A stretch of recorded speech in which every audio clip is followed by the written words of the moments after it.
Kemarin, 9 Maret 2023, sidang gugatan cerai pasangan Ferry Irawan dan Vena Melinda digelar di Pengadilan Agama Jakarta Selatan dengan agenda mediasi dari kedua belah pihak. Dalam sidang tersebut, Ferry yang bertindak sebagai penggugat tidak bisa dihadirkan, baik secara langsung maupun dengan menggunakan video call. Sidang mediasi sendiri berakhir gagal, baik Ferry maupun Vena sama-sama menghendaki untuk mengakhiri rumah tangganya. Dengan kata lain, sidang perceraian akan kembali dilanjutkan dalam waktu dekat. Seperti sudah diberitakan sebelumnya, Ferry Irawan melayangkan gugatan cerai terhadap Vena pada 7 Februari 2023.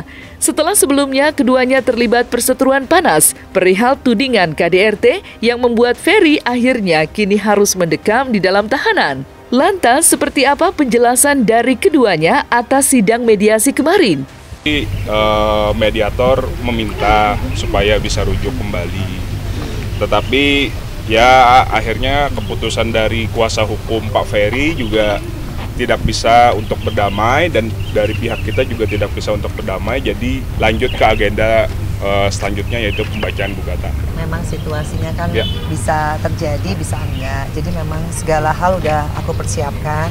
Yang paling penting sih sebetulnya next step ya, Mas Yadi. Next stepnya adalah sidang lanjut, sidang cerainya. Dan saya juga mohon doa dari teman-teman wartawan, insya Allah segera P21 supaya saya juga bisa terus berjuang di kasus KDRT, karena fokus saya sebetulnya di kasus KDRT. Kalau perceraian itu kan gugatan juga bukan dari saya ya, gugatan dari Ferry sendiri, artinya ya sebetulnya alhamdulillah dia berarti juga ingin menyelesaikan perkawinan ini. Ya. Tadi tanggal 9 Maret persidangan antara Mas Ferry dengan Mbak Vena Melinda dalam agenda mediasi ya, dalam perkara nomor 595 yang dimana Mas Ferry sebagai pemohon cerai talak tadi sampai di ruang mediasi dengan hakim mediator. Akhirnya karena memang tidak bisa kita untuk video call maupun menghadirkan Mas Ferry ke persidangan tadi, hakim mediator memutuskan tetap berjalan mediasi antara Mas Ferry yang diwakilkan oleh saya pribadi sebagai kuasa hukum dengan surat kuasa istimewa maupun tadi ada Mbak Vena langsung. Nah, di sana hakim mediator juga memastikan lagi apakah dalam rumah tangga Mas Ferry Irawan dengan Mbak Vena Melinda tidak bisa untuk dipersatukan kembali atau tidak. Terus apakah ada upaya-upaya dari kuasa hukum atau dari pihak keluarga Mas Ferry Irawan atau dari Mbak Vena untuk artinya upaya untuk menyatukan kembali. Tetapi tadi kami tegaskan sampai dengan saat ini kami dari pihak Ferry Irawan masih tetap pada permohonan awal, yaitu tetap untuk sidang cerai talak, maupun tadi dari Mbak Vena mengungkapkan bahwa sampai dengan saat ini pun tetap dia juga kekeh untuk tetap berlanjut untuk sidang perceraiannya juga. Jadi intinya tadi dikatakan mediasi untuk hari ini gagal dan sidang diteruskan dalam jawaban maupun nanti pembuktian ke depannya gitu. Untuk agenda sidang berikutnya itu jawaban ya, jawaban dari pihak Mbak Vena nanti baru akan disampaikan itu via e-court. Jadi nanti kami akan baru bisa melihat mungkin 1 atau 2 hari ke depan untuk jadwal berikutnya tanggal berapa gitu. Tapi tadi intinya di ruang mediasi pun artinya kami sepakat adanya perpisahan ini semoga berjalan dengan baik-baik saja dan tidak ada lagi berita yang simpang siur dari Mbak Vena maupun dari kami sebagai yang mewakili dari Ferry. Tadi kami mau semua akan berakhir baik-baik saja. Itu aja tadi sampainya juga. Adanya sidang perceraian itu sendiri tidak bisa lepas dari adanya dugaan KDRT. Seperti yang sudah banyak diberitakan, Vena sempat melaporkan Ferry dengan tuduhan KDRT di Polda Metro Jatim. Akibat dari laporan tersebut, Ferry langsung dilakukan penahanan dan perseteruan yang terjadi di antara keduanya kini memasuki babak baru. Ya, pihak Ferry Irawan baru-baru ini mengungkapkan jika Vena Melinda sempat menemui Ferry di Polda Jatim. Dalam pertemuan tersebut, Vena dituding telah melakukan intimidasi kepada Ferry agar Ferry mengakui secara resmi di media jika dirinya telah melakukan KDRT. Yang nantinya Vena akan mempertimbangkan hal tersebut untuk mencabut laporan yang sudah dibuatnya. Pengakuan tersebut sontak saja membuat banyak orang bertanya-tanya apa yang sebenarnya terjadi dengan mereka. Lantas, seperti apa tanggapan dari pihak Vena mengenai hal tersebut? Benarkah Vena akan mengambil langkah hukum atas opini yang telah dilempar pihak Ferry atas niatannya itu? Ya, jadi sebenarnya begini ya, kalau memang Mas Ferry mengajukan restorasi justice, tidak mungkin keluarganya yang balik dari Surabaya menceritakan hal yang kayak kemarin. Justru Ferry menceritakan bahwa dia tidak tahu apa-apa, tiba-tiba si Mbak Venanya datang dan minta ketemu, bahkan ada intimidasi di dalam, suruh untuk Mas Ferry untuk mengakui bahwa terjadi KDRT dan menyampaikan kepada publik. Nggak ada pertemuan empat mata. Jadi pas pada saat restoratif justice itu yang ada cuma Bu Vena, kuasa hukum ada, rekan saya, tapi itu harus menunggu di luar. Bu Vena, Pak Ferry, Pak Dir, Pak Kanit, dan penyidik. Pak penyidik. Di dalam cuma berlima ya Bu. Ibu penyidik. Ibu penyidik, iya. Cuma berlima.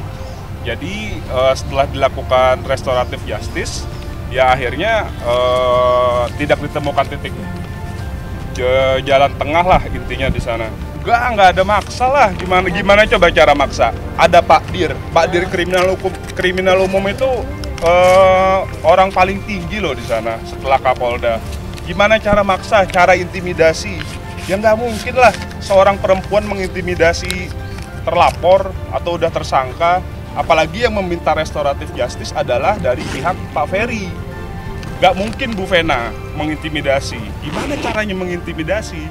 Dan satu hal yang paling penting ya, kalau ada yang bilang itu intimidasi adalah hoax. Dan kita tidak segan-segan akan mengambil upaya hukum, apalagi terjadi sekali lagi pemberitaan tentang intimidasi dan tidak disertai dengan bukti, kita akan laporkan ke Polda Metro Jaya. Tahu juga ada ibunya sama adiknya yang mendengar langsung dari mulutnya Ferry yang berbicara. Oke, kita urutkan dari awal sidang, tanggal 23 Februari. Kalian ingatkan semua kan? Ya. Besoknya, Bu Vena datanglah ke Polda Jatim atas dasar perlengkapan berkas atau biasa yang disebut P19.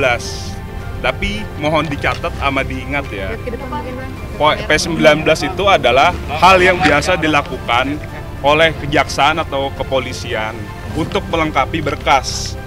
Ada Vena datang ke sana, mau menemui Ferry kan. Terus ya Ferry juga kaget ya, ada Vena datang.